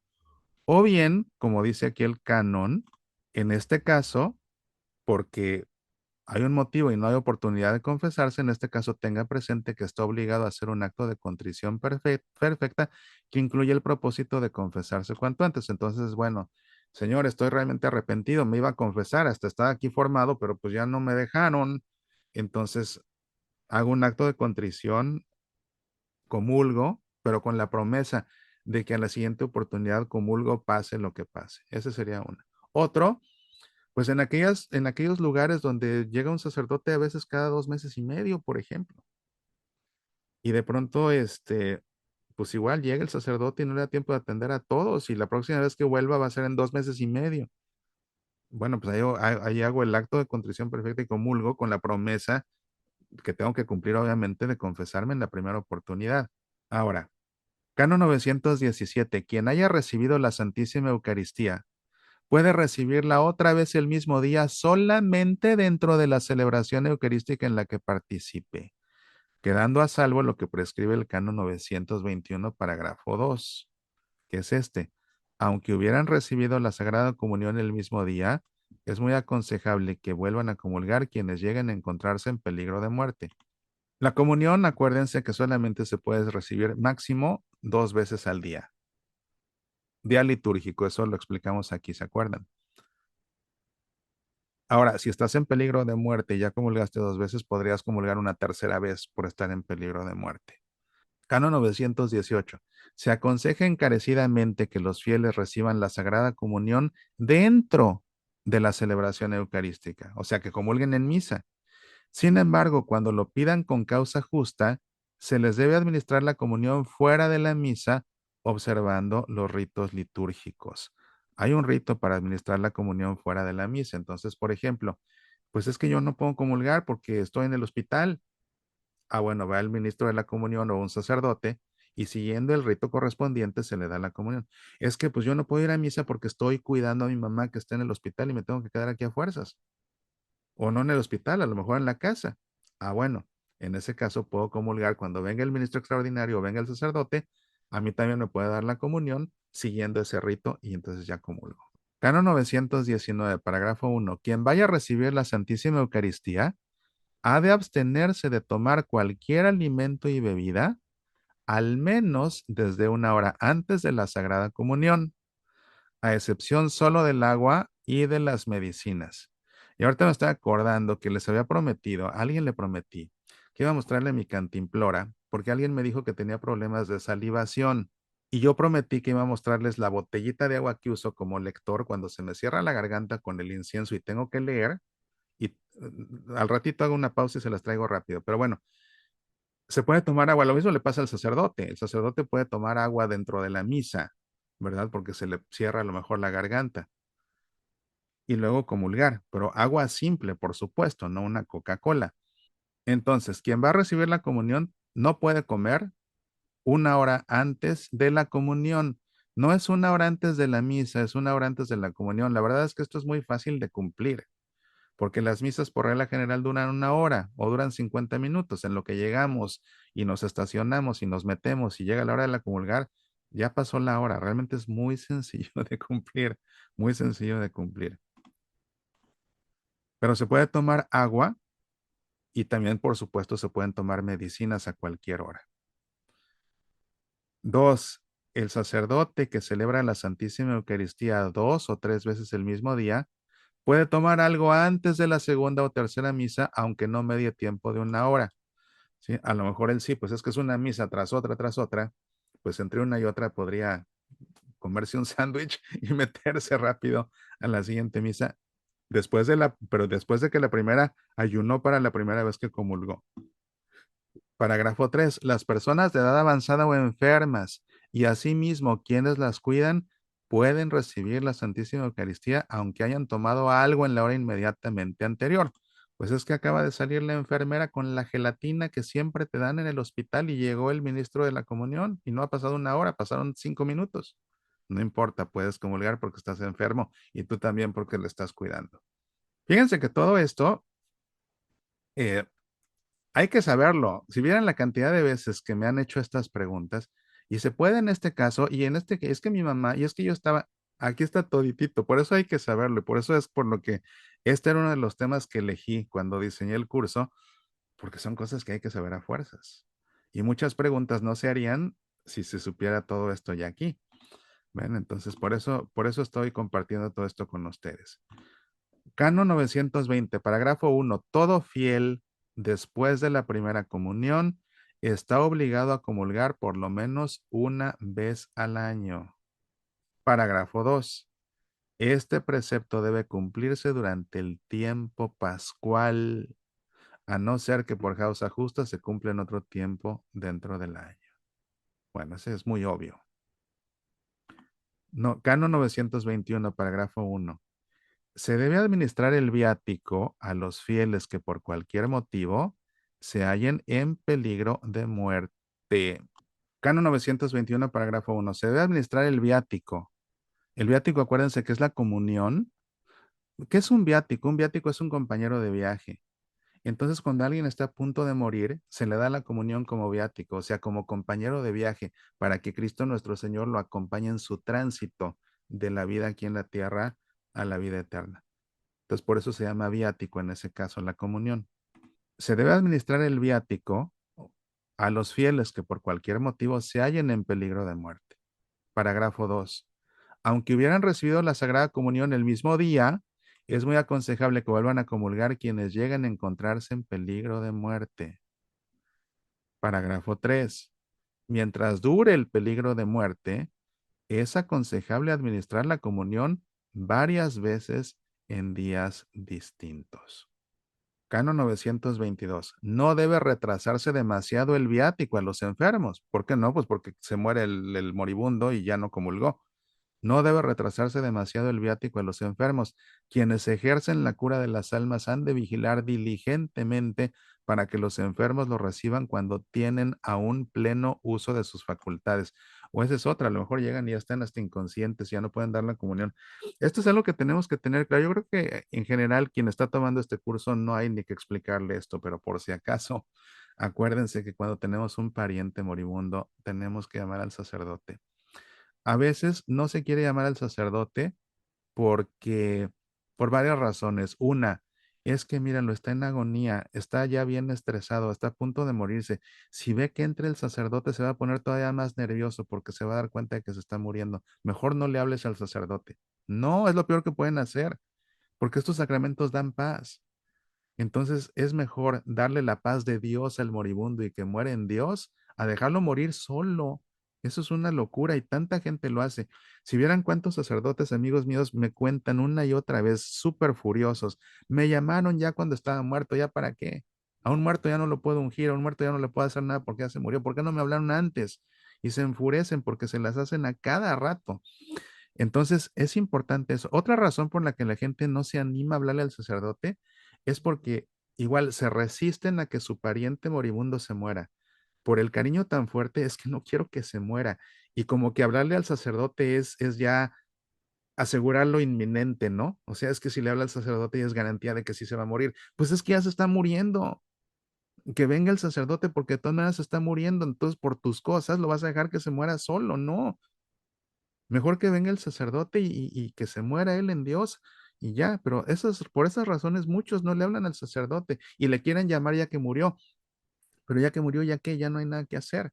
Entonces es importante tener esto claro, muy, muy claro. Y fíjense, hasta es norma de la iglesia, ¿eh? Es norma de la iglesia. Todo esto está normado ¿para qué? Para que los moribundos cuenten con la Eucaristía antes de morir. Precisamente por eso es una ley de la iglesia, no son recomendaciones. Canon 923. Los fieles pueden participar en el sacrificio eucarístico, o sea, en la misa, y recibir la Sagrada Comunión en cualquier rito católico, salvo lo prescrito en el Canon 844. O sea, yo podría ir al rito, ¿a cuál sería? Por ejemplo, el rito caldeo católico, o podría ir al rito de Eritrea, ¿no? O sea, si voy al rito, aquí en nuestra arquidiócesis hay una comunidad de Eritrea, entonces, pues a lo mejor voy a la misa de la comunidad de Eritrea, ahí puedo comulgar, aunque no sea el rito latino. Ujú. Eh, entonces, eso es importante. ¿Y por qué podemos comulgar ahí? Pues porque somos católicos. Ellos también son católicos, igual que nosotros. Entonces, por supuesto que ellos también podrían comulgar viniendo a misa con nosotros, ¿no? Luego, Canon 924, parágrafo 1. El sacrosanto sacrificio eucarístico. Fíjense aquí cómo hasta exalta la sacralidad de la misa. El sacrosanto sacrificio eucarístico se debe ofrecer con pan y vino, al cual se ha de mezclar un poco de agua. Ya ven que siempre hago énfasis. Es que el pan y el vino con agua, siempre les digo el pan y el vino con agua, y ya explicamos por qué en una clase. Parágrafo 2. El pan ha de ser exclusivamente de trigo y hecho recientemente, de manera que no haya ningún peligro de corrupción, o sea, que no se enrancie o que no se enmohezca en climas muy húmedos. Por eso tiene que ser pan fresco, pan reciente. Parágrafo 3. El vino debe ser natural del fruto de la vid y no corrompido, o sea, no vinagre, no se puede consagrar vinagre. De hecho, natural del fruto de la vid. Fíjense que no dice de qué color. Entonces puede ser tinto o puede ser blanco. La realidad es que, fíjense ustedes, el propósito de dar la comunión bajo las dos especies es que sea más evidente el signo de lo que se está comulgando. Entonces, si se quiere que sacramentalmente sea más evidente que estoy bebiéndome la sangre de Cristo, ¿qué color de vino se parece más a la sangre? ¿El tinto o el blanco? El tinto, el tinto. Incluso hay algunos himnos. Aquí se los expliqué cuando veamos la cena de Pascua judía, cómo hay algunos himnos en los que al vino se le dice sangre de uva en hebreo, sangre de uva. Entonces, cuando se comulga con vino tinto es mucho más evidente que se está bebiendo la sangre de Cristo que cuando se está bebiendo vino blanco consagrado. Sin embargo, no está prohibido consagrar vino blanco. Quienes dan de comulgar, quienes consagran vino tinto, lo hacen precisamente por eso, para que sea más visible que es la sangre de Cristo. Los que consagran vino tan tinto, vino blanco, fíjense, lo hacen por fines prácticos. ¿Por qué? Porque es más fácil después lavar los paños purificadores y desmancharlos cuando es vino blanco que cuando es vino tinto. Esa es la razón. Yo preferiría, si fuera sacerdote, yo me iría por lo sacramental más que por lo práctico. Eso haría yo, pero pues está permitido. Eso sí, tiene que ser un vino autorizado por el obispo. No puedo ir al súper, comprar un vino tinto y consagrarlo. Tiene que ser vino autorizado por el obispo. Entonces, las compañías que producen vino suelen producir un vino especial precisamente para consagrar que está certificado por el obispo. Por ejemplo, en México, en la casa Pedro Domecq produce vino de consagrar y no lo venden más que a las iglesias porque ellos lo hacen exclusivamente para consagrar con las especificaciones que la Arquidiócesis de México les ha dado. De los ritos y ceremonias de la celebración eucarística. Canon 925. Administrese la Sagrada Comunión bajo la sola especie del pan o de acuerdo con las leyes litúrgicas bajo las dos especies. En caso de necesidad, también bajo la sola especie del vino. Bueno, aquí dice, la primera opción que norma el Código de Derecho Canónico es que se comulgue solo con la hostia consagrada, con las puras hostias. Y es como se hace en la abrumadora mayoría del mundo. ¿Se puede comulgar bajo las dos especies? Sí, pero si se va a hacer de manera diocesana o nacional, eso tiene que ser con permiso de Roma a nivel nacional. Entonces, aquí Estados Unidos es uno de los poquísimos países que tienen permiso de dar la comunión bajo las dos especies. Dice que en caso de necesidad, también bajo la sola especie del vino. ¿Cuáles son los casos de necesidad? Pues que por alguna razón se acabaran las hostias y todavía quedaran cálices, pues se podría comulgar así. Otra es que, pues ahora como se puso de moda que la gente es alérgica al gluten, hay gente que no quiere comulgar la hostia porque tiene gluten. Y entonces van y comulgan únicamente la sangre de Cristo. Pero pues afuera de Estados Unidos, donde no se comulga más que con la especie del pan, ¿cómo le hacen, no? Se pueden consagrar hostias bajas en gluten, no sin gluten. Está prohibido consagrar hostias sin gluten. Supongo que porque sin gluten, entonces técnicamente ya no son pan. Entonces, se puede consagrar hostias bajas en gluten. Por ejemplo, en mi parroquia el sacerdote consagra entre 3 y 4 porque hay personas que tienen esa enfermedad, sí, no pueden, no toleran el gluten y entonces ya el padre tiene quienes son identificadas, consagra 3 o 4 y cuando ve esas personas solo comulgan con él y él les da la comunión con una hostia baja en gluten, otra vez, no sin gluten porque si no, no se puede. Canon 926. Según la antigua tradición de la Iglesia Latina, el sacerdote, donde quiera que celebre la misa, debe hacerlo empleando pan ácimo, o sea, pan sin levadura.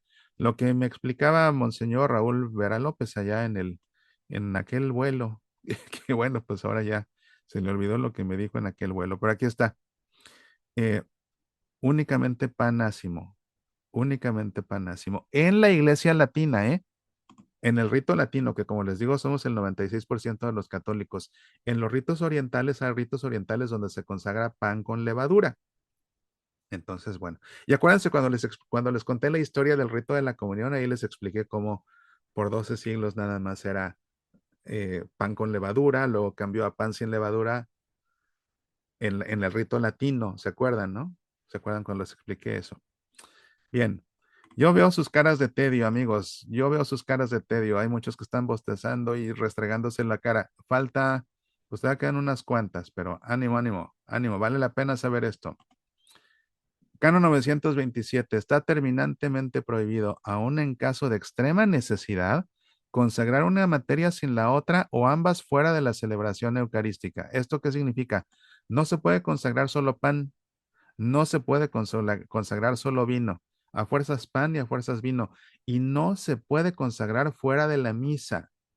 Para consagrar tiene que hacerse dentro de la misa entera, de la misa entera. Canon 928. La celebración eucarística hágase en lengua latina. Fíjense ustedes eso, el Código de Derecho Canónico dice que tenemos que celebrar la misa en latín. Y cuando digo misa en latín no me refiero al rito antiguo, me refiero a que tenemos que celebrar la misa rezando y cantando en latín. Es lo que dice el Código de Derecho Canónico, porque el latín sigue siendo la lengua oficial de la iglesia. Y ustedes ven que cuando el Papa celebra en Roma, en el Vaticano, sus misas, ¿cómo las celebra? En latín, ¿se han dado cuenta?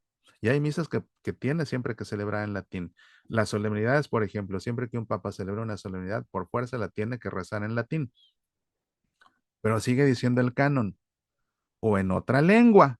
Ah, ok, entonces también se puede en español, sí, y en inglés sí, con tal que los textos litúrgicos hayan sido legítimamente aprobados. Los misales los traducen las conferencias episcopales y antes se mandaban a Roma para que los autorizara el dicasterio para el culto divino y la disciplina de los sacramentos. El Papa Francisco ya dispuso que eso lo pueden ya decidir las conferencias episcopales locales, pero a fin de cuentas tiene que estar autorizado, aunque sea por ellos, tiene que estar autorizada la traducción de un misal. Canon 929. Al celebrar y administrar la Eucaristía, los sacerdotes y los diáconos deben vestir los ornamentos sagrados prescritos por las rúbricas. ¿Cuáles son esos ornamentos sagrados? Son el alba hasta abajo. El alba va ceñida con un cordón que se llama cíngulo. El sacerdote se coloca una estola alrededor del cuello que cae sobre el pecho. El diácono se la coloca en diagonal, reposando sobre el hombro izquierdo. Y encima del alba y y de la estola se coloca el sacerdote la casulla. El diácono puede colocarse la dalmática. La dalmática está hecha de la misma tela que la casulla, pero la diferencia es que la dalmática que usa el diácono tiene mangas y la casulla no.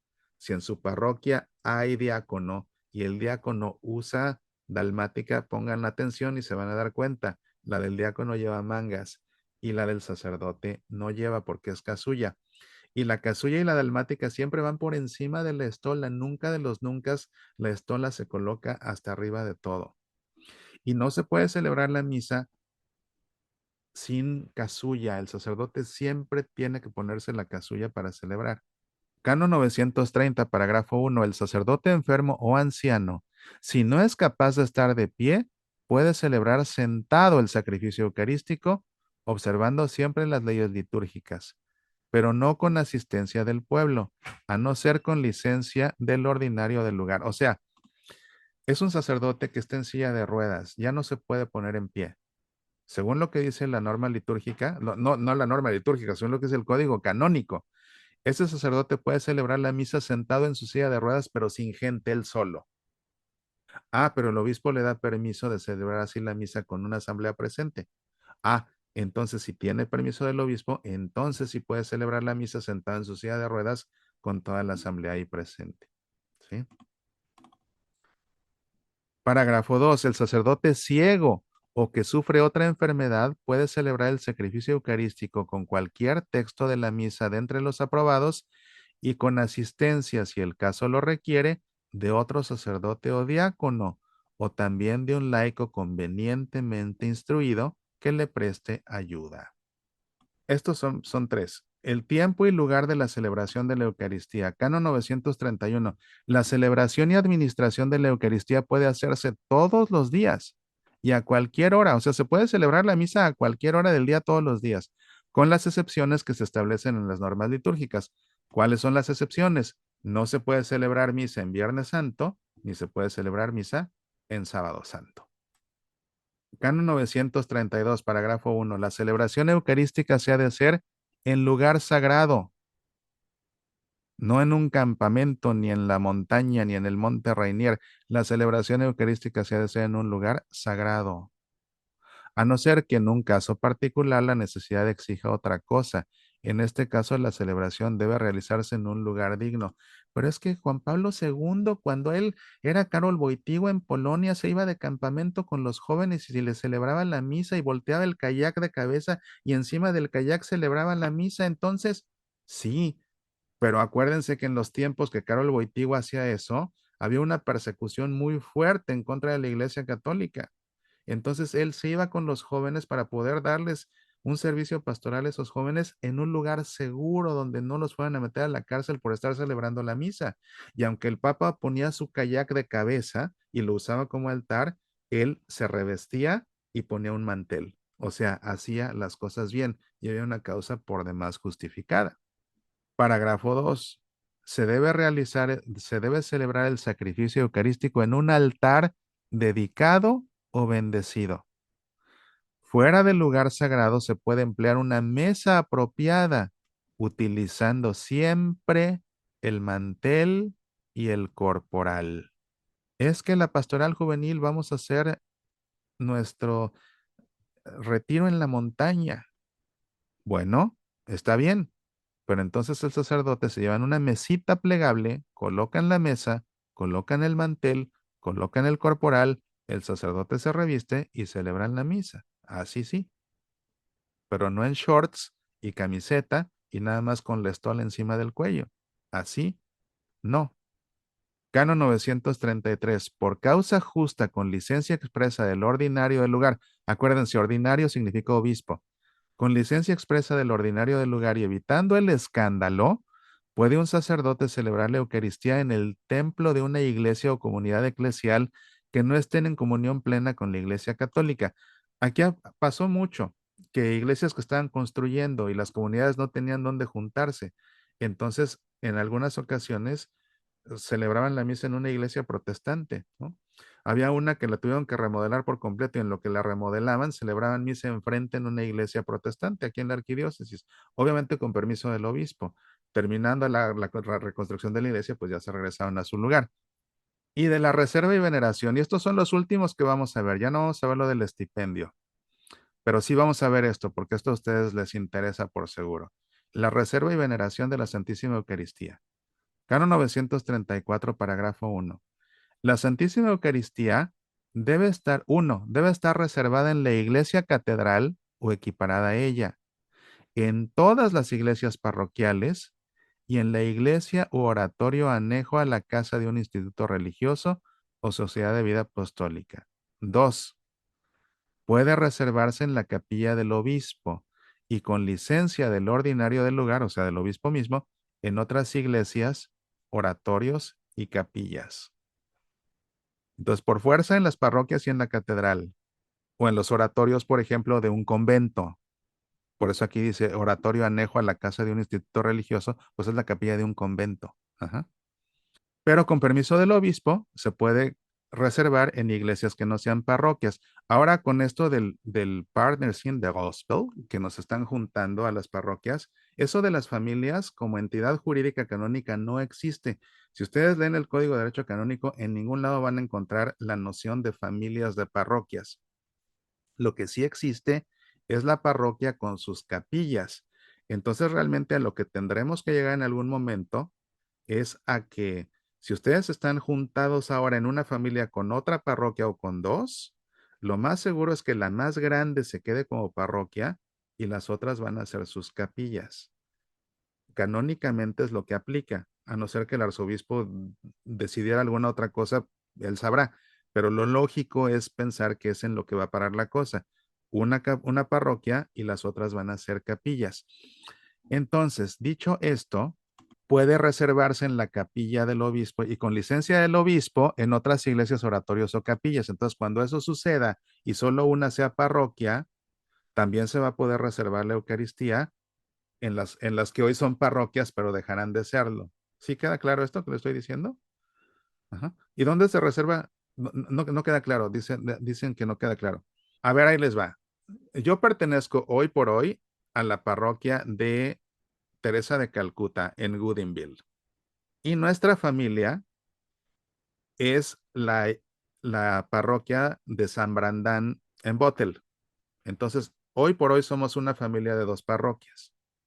Lo cierto es que San Brandán en Botel es muy grande, tiene una gran comunidad en inglés, tiene una gran comunidad en español, tiene escuela, hay mucha actividad apostólica. Y Teresa de Calcuta es una iglesia pequeña, hay muy pocos fieles, casi no hay actividad apostólica, no tiene escuela. Hoy las dos son parroquias, Pero cuando se consolide esto, lo más seguro es que San Brandán, por sus características, se convierta en la parroquia y Teresa de Calcuta se convierta en su capilla, ya no en parroquia. El párroco va a estar a cargo de las dos, como está pasando hoy, que el párroco está a cargo de todas las iglesias de una familia.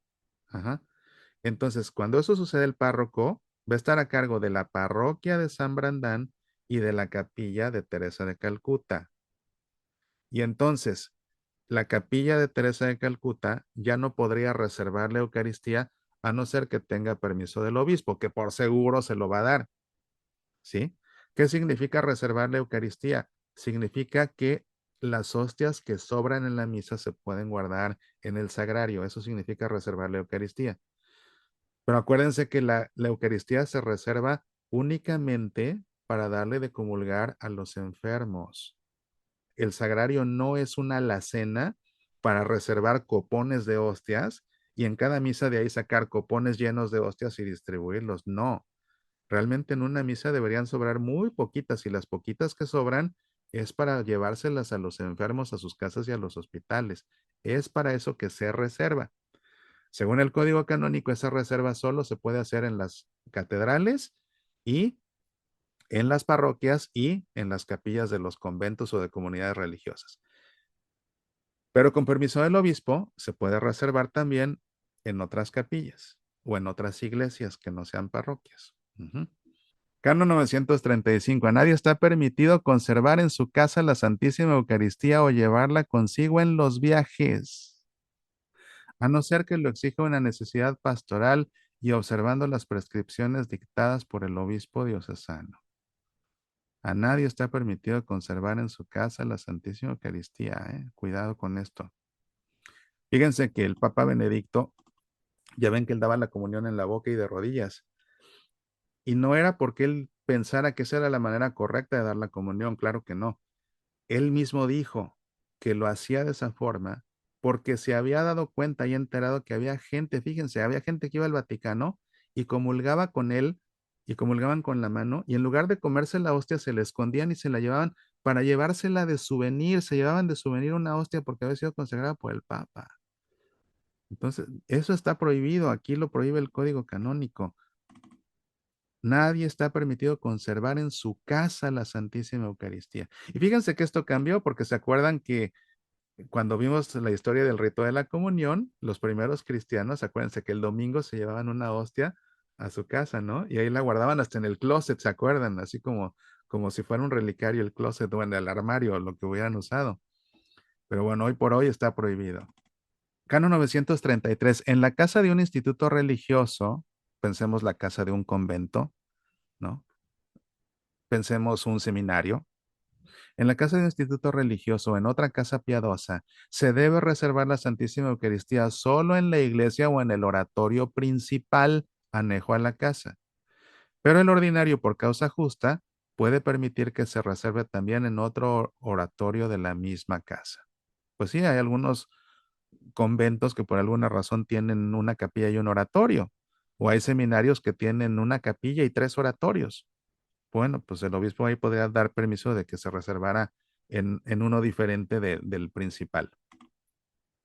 Canon 937. La iglesia en la que está reservada la Santísima Eucaristía debe quedar abierta a los fieles por lo menos algunas horas al día, a no ser que obste una razón grave para que puedan hacer oración ante el Santísimo Sacramento.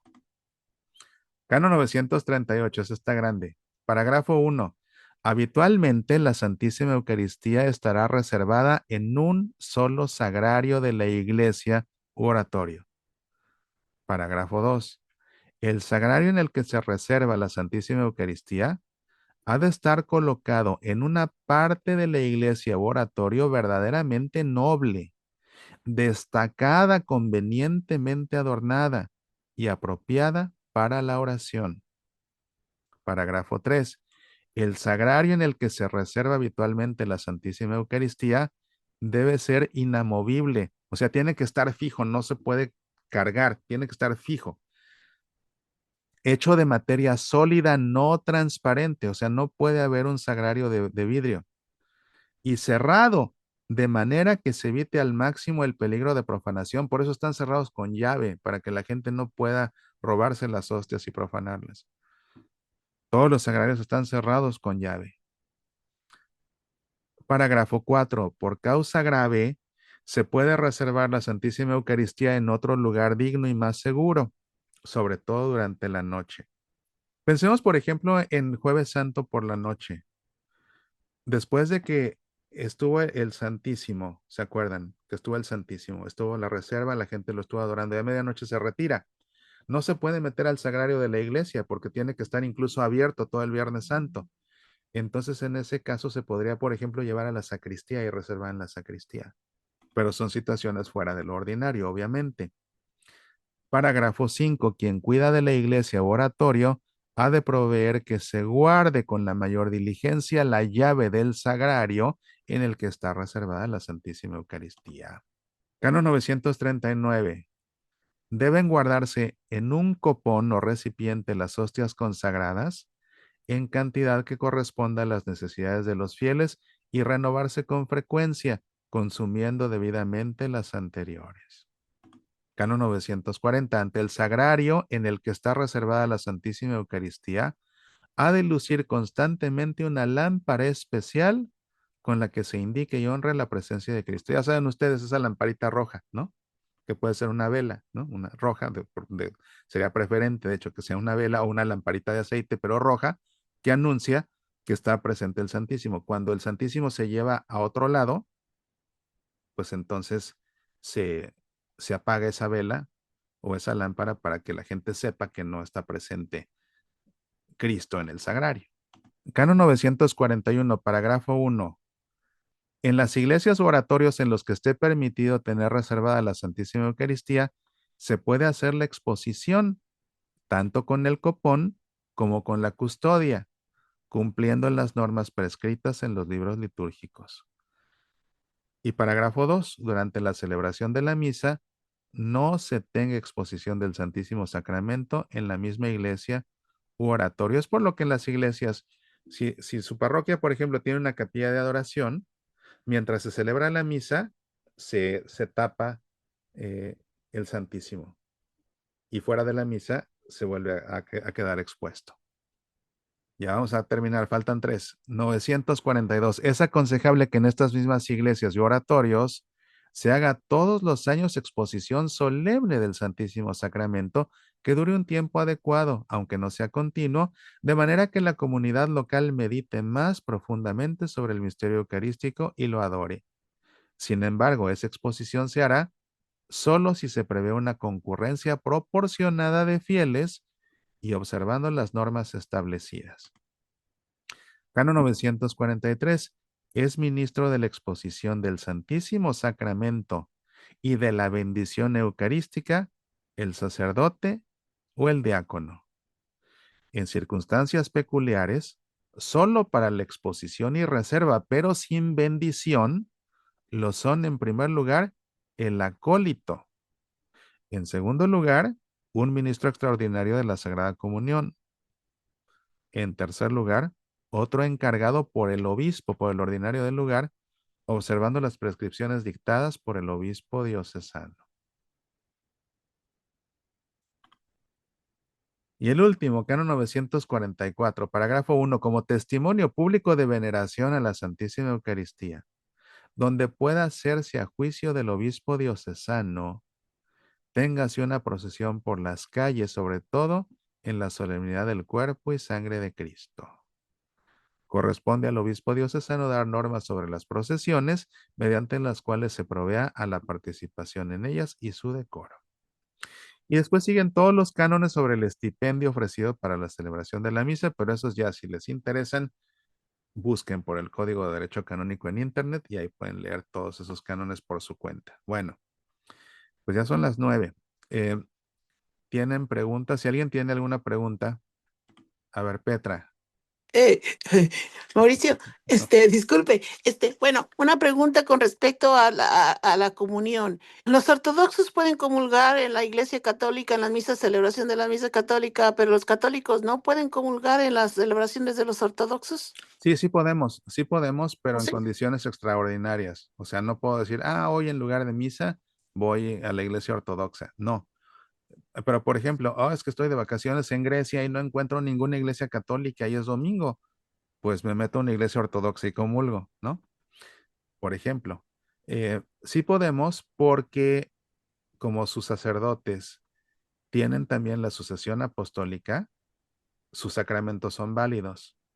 Entonces podemos comulgar porque el pan que ellos consagran se convierte en el cuerpo de Cristo.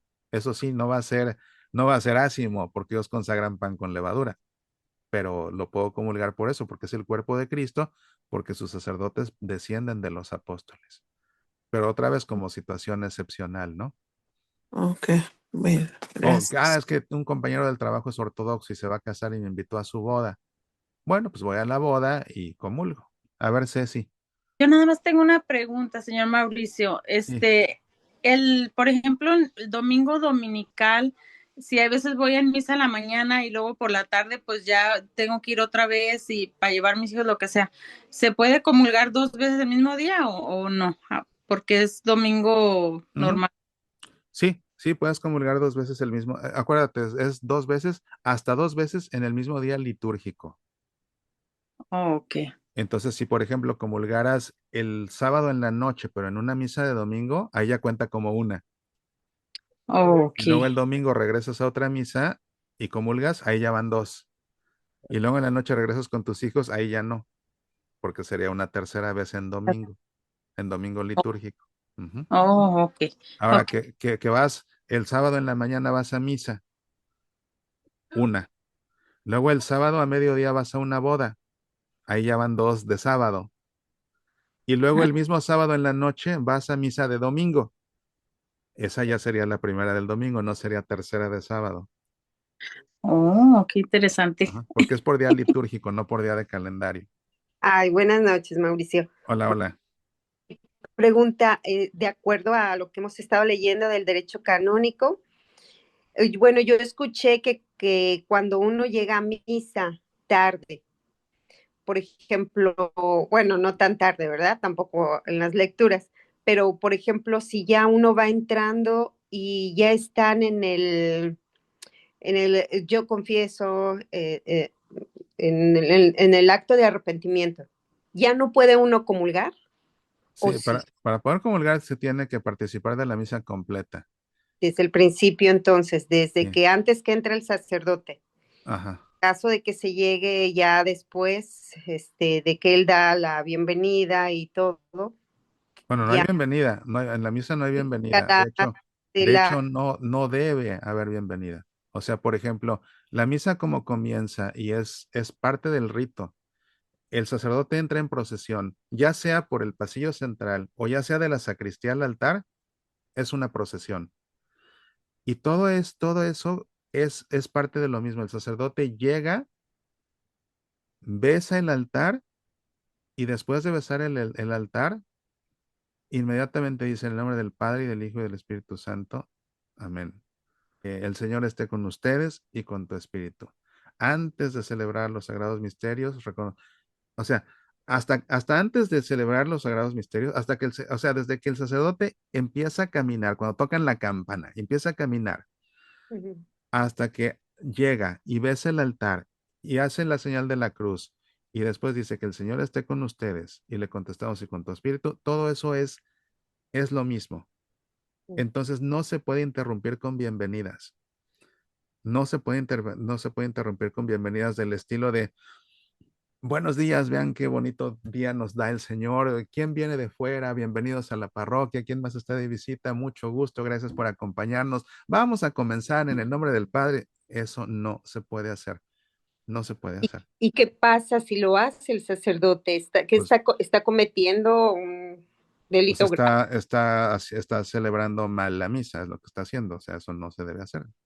Lo que Porque tendría que hacer es que es hacerlo así lo bien, hace. porque eso no se debe hacer. Ujú. En todo caso, si quiere dar la bienvenida y quiere ver qué bonito está el sol, pues para eso platica con la gente acabando la misa, ¿no? Pero ahí no es, no son cosas para, no, no es para socializar. Ahí ya estamos celebrando un rito, el que importa es Dios, y entonces es en lo que se centra uno. Ujú. Ok. Son malos hábitos por falta de formación litúrgica más que nada. Bien intencionados, sí, indudablemente bien intencionados, pero a fin de cuentas malos hábitos y la causa pues es falta de una buena formación litúrgica. Pero sí te digo, para poder comulgar sí se tiene que participar de la misa completa. O sea, porque no hay así, bueno, pero si llego al credo, no, no, olvídalo, entonces sí ya No, no. no, Pero bueno, pero si llego al evangelio, no, no. tampoco. Bueno, pero llego a la primera lectura. No, no, o sea, la respuesta es misa completa. Sí, sí. Ajá, sí. Gracias, ¿Sale? Mauricio. Con gusto, Noemí. A ver, Mira, Jorge, yo tengo una preguntota. a ver, En alguna ocasión, en alguna parroquia, como tú dices, de allá de Marte, ok. sacaron del sagrario, del sagrario, varias hostias de las que tienen guardadas. Y practicaron para los ministros extraordinarios para una nueva parroquia donde se iban a instituir unos ministros extraordinarios, tomando directamente las hostias del lugar. Me dijeron que sí participaba para que ayudara a mis compañeros a practicar. Yo les dije que prefería hacerme a un lado porque esas hostias, según yo entiendo, están No, consagradas de una no, misa por anterior. supuesto que no. Las En- hostias en- consagradas son solamente para comulgarse o en ujú, todo caso para adorarse. ujú.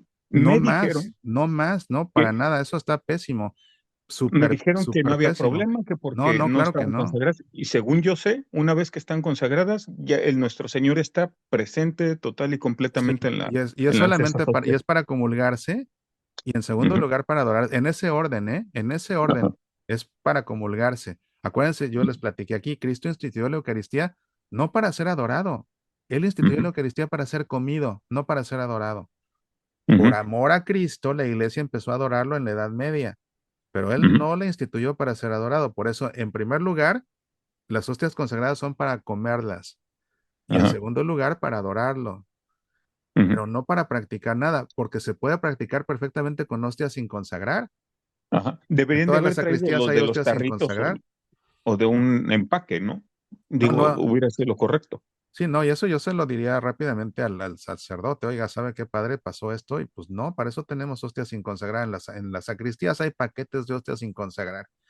Ujú, Entonces es con lo que se practica.